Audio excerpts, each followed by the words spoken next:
And we want to change the focus for our coverage of the Russian invasion of Ukraine this half hour. What is happening there will have a wide-ranging impact all over the world and here in the U.S. And tonight, some perspective on some of those things. Practically speaking, a lot of that will have to do with economics. From the stock market to prices at the gas pump or the grocery store, the invasion has the potential to be felt in Western New York. Just this afternoon, President Joe Biden announced new sanctions against Russia, including restrictions on imports from Moscow. So again, we're having this conversation this half hour, but certainly acknowledge the grave circumstances these are. Our coverage of the latest developments continues at 6 o'clock. But right now, we want to welcome a familiar face on our town hall, Dr. Fred Floss. He's an economics professor at Buffalo State and the co-director for the Center for Economic Education. Dr. Floss, thank you for being here. And we want to begin with something that certainly affects many of our viewers, that is gas prices. Overnight, U.S. crude futures made a big jump, as did natural gas. So with prices already around $3.68 a gallon here in Buffalo this week, we're wondering, what should we be prepared for when it comes to gas prices? And is there anything the U.S. can really do to keep those costs down? Well, we should be prepared to see a large jump in gas prices here in Western New York. But just as they're going up, as the Ukraine conflict continues, we're going to see it moderate, and we'll see gas prices come down as we have a better understanding of what's going to happen all over Europe.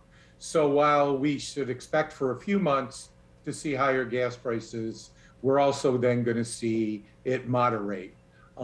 So I think we need to be careful, but we shouldn't be too worried about it. I want to follow up with you quickly on that. When you say big, how big?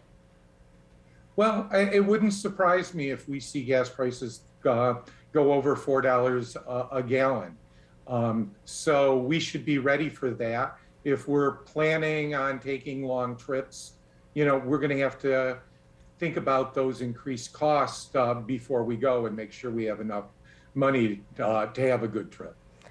I want to widen out to shopping in general. For the past 2 years, the pandemic, as we know, the global supply chain issues have meant shortages of all kinds of things and subsequently a rise in prices. How might this attack and whatever fallout may come from it affect that side of things?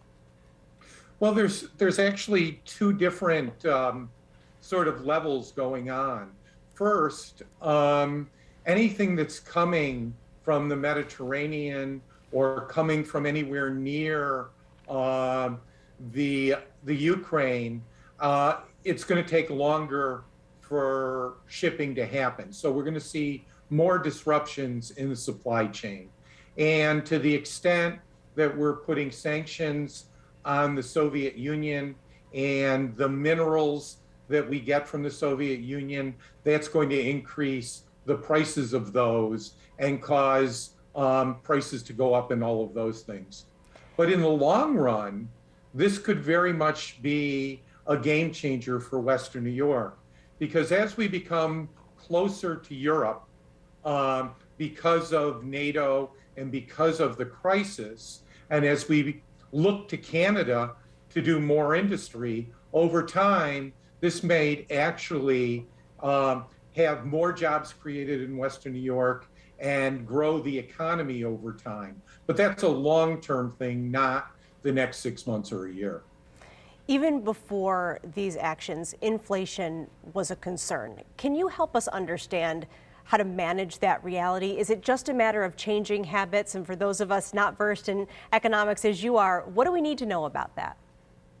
Well, the first thing is that the CPI, the Consumer Price Index, which is what we see in the newspaper or what we see on television, isn't a cost of living indicator. It was really created for economists to talk to the legislature, to the Senate and the House, about economic policy.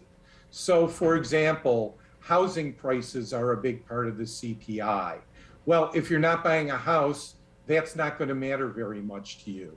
So the first thing is, don't take all of this at face value.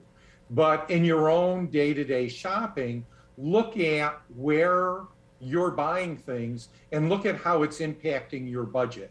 If you live very close to home and you don't drive very much, then gas prices aren't going to be very important to you. On the other hand, if you live half an hour or 45 minutes away, that's going to be a big part of where your paycheck goes, and you have to be very concerned about it. So this is going to be an individual thing, and each individual needs to figure out what their personal situation is all about, and don't just look at the CPI and get upset. It's such a great tip to really take that individual approach so you can really understand it for yourself and what it could mean for you. On another note here, with the nations around the world choosing how to respond, whether it's with sanctions or other measures, it is, as you mentioned earlier, it is going to have a big impact on trade and world trade. Could what's happening in Ukraine also affect relations between the U.S. and China, and to what extent do you think?